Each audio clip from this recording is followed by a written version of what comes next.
చూస్తే అతని తలపే నిండిపోయింది. నిన్నదాకా ఎప్పుడు నన్ను తాకేటప్పుడు గుండెలో ఈ చప్పుడు నేను వినలేదే.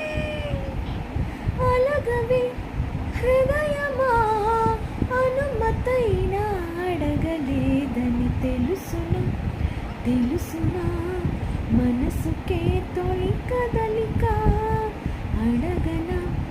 అడగనా అతడిని మెల్లమెల్ల